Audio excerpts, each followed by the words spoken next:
Bismillahirrahmanirrahim. Monsieur le Président, Excellences, Mesdames et Messieurs, les chefs d'État et de gouvernement, chers amis, Monsieur le Secrétaire général des Nations Unies, Mesdames, Messieurs les délégués, je voudrais tout d'abord vous féliciter, Monsieur le Président, pour votre brillante élection à la tête de nos travaux. Votre longue et riche expérience d'homme d'État est un gage de succès de ce sommet. Je tiens à vous assurer du soutien total de la délégation du Mali à cet égard. Permettez-moi ensuite de transmettre à cette Assemblée la salutation fraternelle du peuple malien tout entier, qui, à l'instar des autres nations, nous observe depuis les champs, les pâturages, les usines, les bureaux, j'en passe, avec l'espoir légitime que nous, dirigeants du monde, prendrons ici et maintenant les décisions pertinentes et courageuses qui vont améliorer les conditions de vie de nos populations. Monsieur le Président, transformer le monde, nous le pouvons et nous le devons, car c'est ce que nos peuples attendent de nous. Pour réduire les souffrances des populations vivant dans le dénuement total et leur rendre leur dignité en tant qu'humains, nous avions au début de tout ce siècle, il y a 15 ans, lancé un programme dont la mise en œuvre devrait contribuer à la réalisation des objectifs du millénaire pour le développement, les OMD.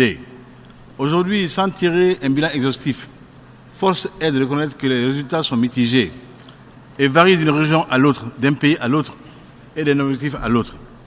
De manière générale, il est à noter l'objectif 8 portant sur la mise en place d'un partenariat mondial pour le développement qui a manqué de constance et de régularité dans son soutien aux 7 autres objectifs.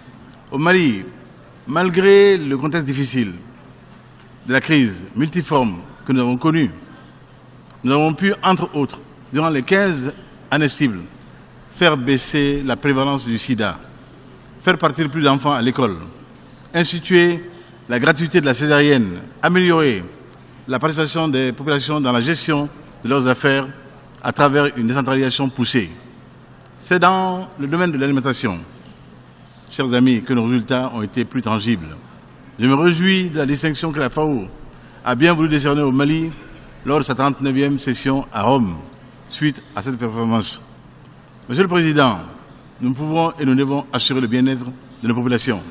Je suis donc particulièrement heureux de prendre part à ce sommet, consacré à juste titre à l'adoption de ce document historique intitulé « Transformer notre monde », le programme pour un développement durable d'ici 2030. Il est réjouissant de constater que cet ambitieux programme accorde plus d'attention aux groupes de pays en situation particulière, à savoir les pays les moins avancés, les pays en développement, sans littoral et les petits États insulaires en développement, car de toute évidence, la transformation du monde passe par celle de ces États où un grand nombre de personnes vivent dans des conditions de pauvreté extrême, de dénuement extrême, des conditions infrahumaines. En outre, le sort de ces milliers de jeunes migrants, ressortissants des pays en développement, qui font le choix de l'Occident ou la mort, le choix de l'Occident ou la mort, nous interpelle tous, surtout si l'on sait que cette jeunesse devrait être à l'avant-garde du combat pour le développement de nos pays.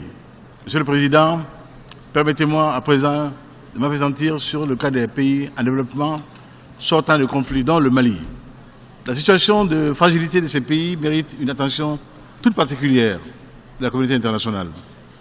En effet, dans l'État sortant de conflits, la distribution des dividendes de la paix et la reconstruction sont des préalables pour la stabilisation progressive des États concernés, car comment parler de scolarisation sans école, de santé sans infrastructures sanitaires, d'accès à la justice sans tribunaux, de lutte contre la faim et l'extrême pauvreté sans outils de production, sans le retour de l'administration et des populations déplacées ou réfugiées.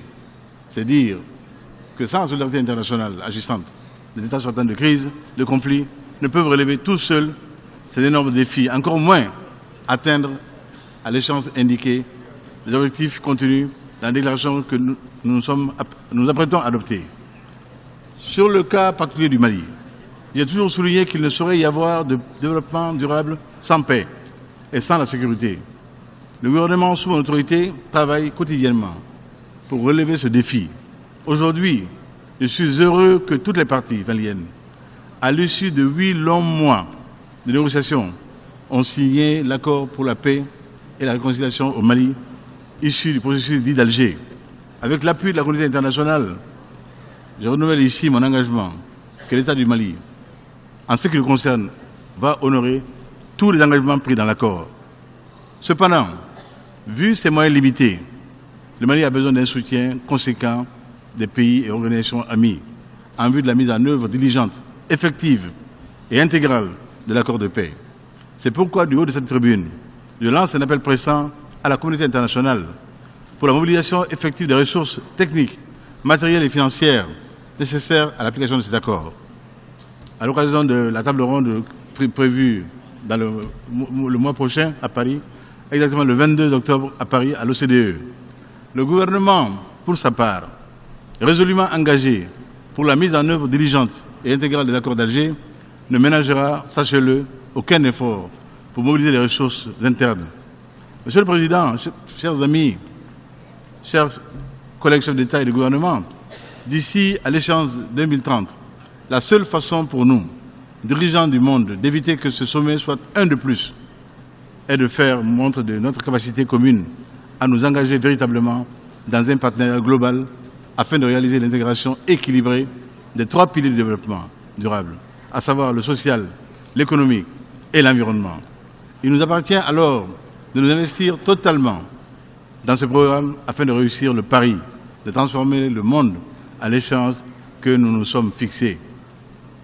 Je voudrais conclure en réaffirmant ici l'engagement du Mali à prendre sa part, toute sa part, dans la réalisation des engagements pris dans cet ambitieux programme de développement durable.